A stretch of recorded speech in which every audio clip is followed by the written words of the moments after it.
Okey, bismillahirrahmanirrahim. Assalamualaikum warahmatullahi taala wabarakatuh. Alhamdulillahi rabbil alamin, wassalatu wassalamu ala asyrafil anbiya'i wal mursalin wa ala alihi wa sahbihi ajma'in. Rabbi shrah li sadri wa yassir li amri wahlul 'uqdatam min lisani yafqahu qawli. Amma ba'd. Okey, untuk pembentangan hari ini, saya perkenalkan diri saya terlebih dahulu. Nama saya Muhammad Akram bin Muhammad Yunus. Nombor metrik di 183109995 yang akan membentangkan mengenai klon pandangan para fuqaha.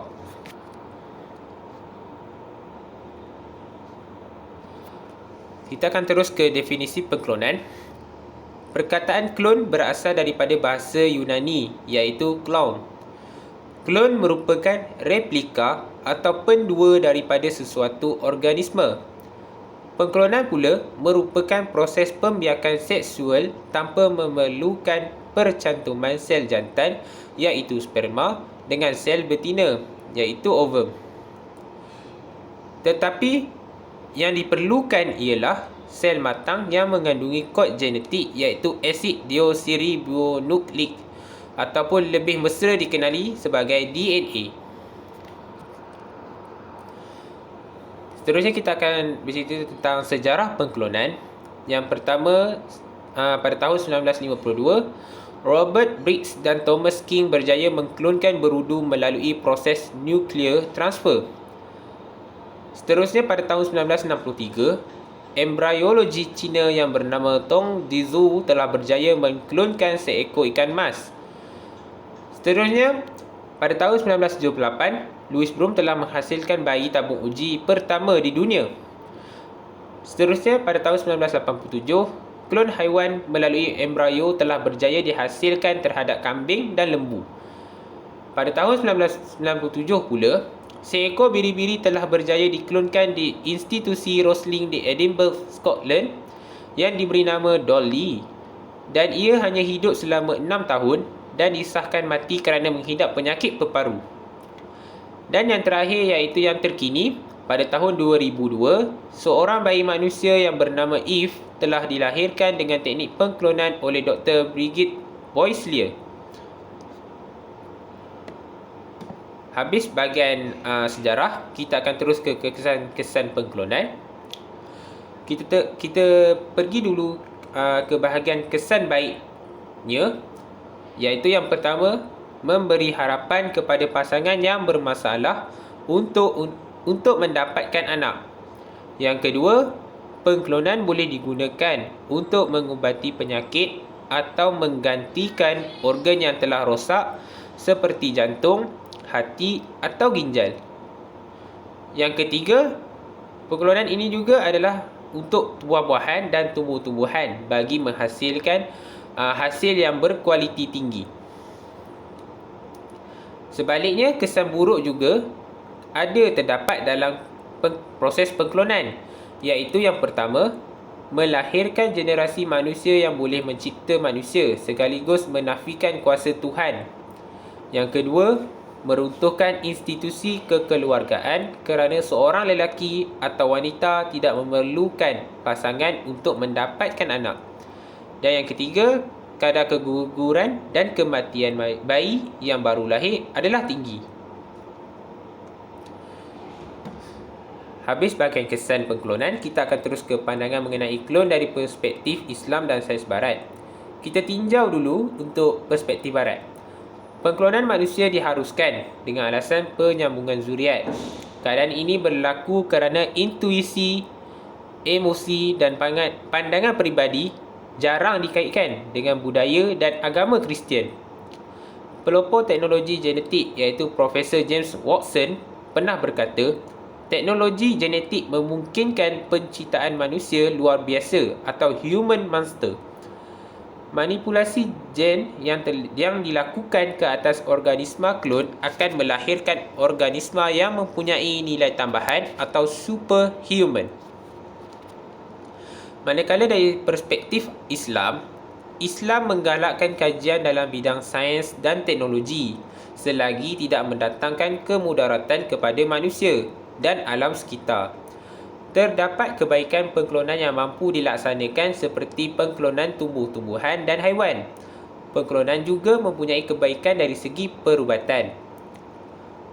Seterusnya untuk pandangan dari Islam itu sendiri, antara keputusan yang telah dinyatakan adalah dalam Muzakarah kali ke-67, iaitu pada 22 hari bulan Februari 2005.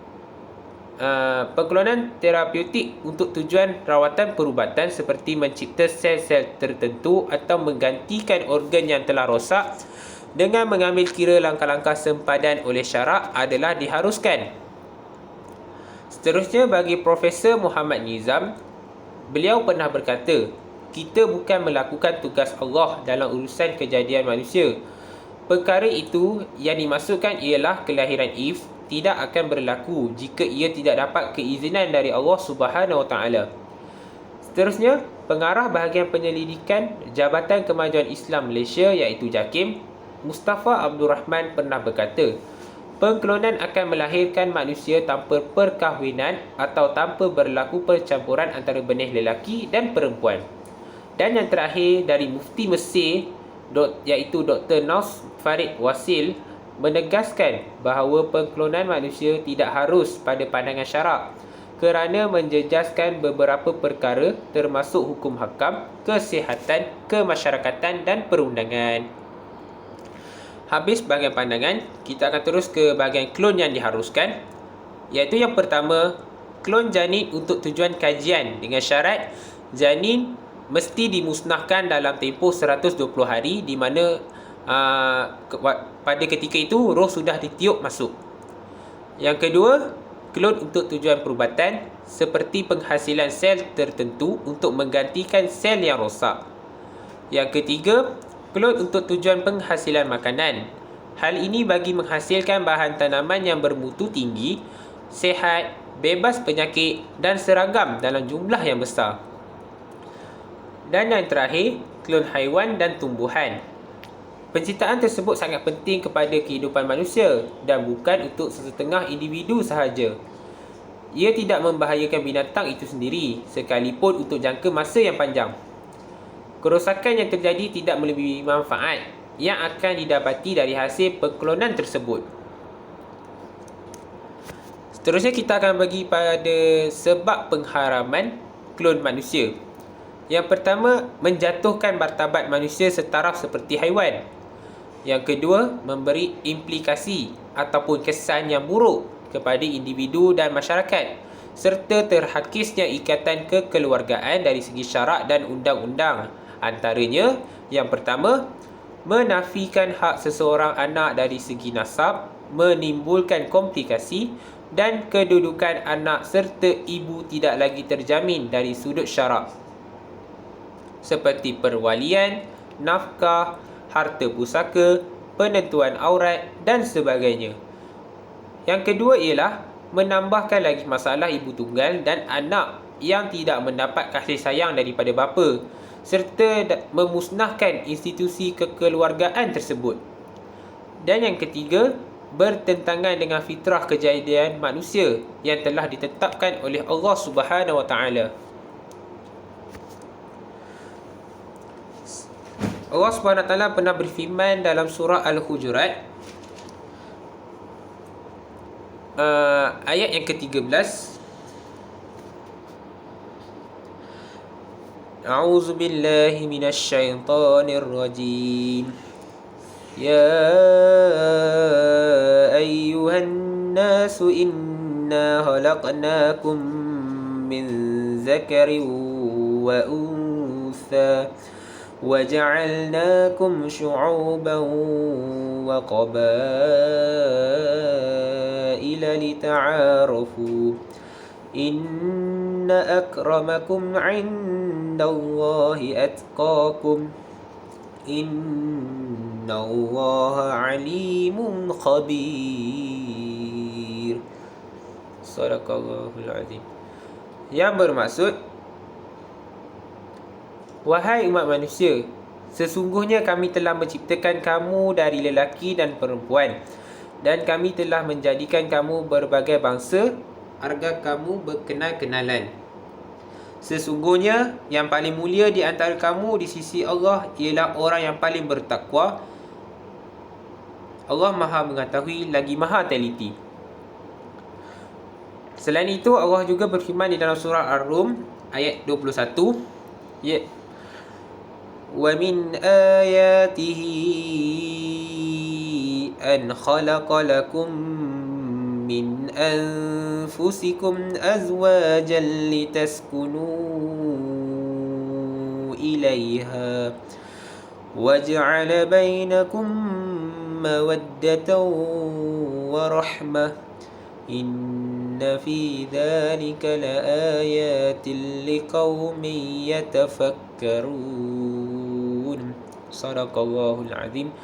Yang bermaksud, dan di antara tanda-tanda yang membuktikan kekuasaannya dan rahmatnya bahawa ia menciptakan kamu, wahai kaum lelaki, isteri-isteri dari jenis kamu sendiri, supaya kamu bersenang hati dan hidup mesra dengannya, dan dijadikannya di antara kamu suami isteri perasaan kasih sayang dan belas kasihan.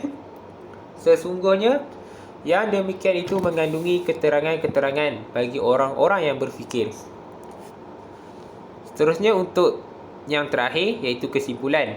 Apa yang dapat kita simpulkan daripada pembentangan saya ini ialah sesuatu hukum itu pada dasarnya adalah harus. Namun setelah dibawa dalil-dalil yang menentukan sesuatu perkara itu sama ada, ia akan menentukan sama ada ia adalah haram, makruh ataupun halal. Begitulah juga dalam hukum pengklonan sesuatu benda. Pengklonan terhadap manusia adalah haram kerana hidup dan mati manusia adalah ketentuan Allah Subhanahu Wa Taala. Pengklonan sel manusia untuk mendapatkan organ-organ penting seperti jantung mendatangkan manfaat, tetapi tidak jika teknologi pengklonan ini digunakan untuk mencipta manusia baru. Tidak dinafikan bahawa terdapat kebaikan berkaitan pengklonan, akan tetapi kita tidak dapat mengambil endah tentang keburukan ataupun kesan apabila proses pengklonan itu dilakukan. Justru berkaitan pengklonan terdapat kategori yang mana dibolehkan dalam Islam dan yang tidak dibenarkan dalam Islam. Sekian, terima kasih. Wabillahi taufiq wa hidayah. Wassalamualaikum warahmatullahi taala wabarakatuh.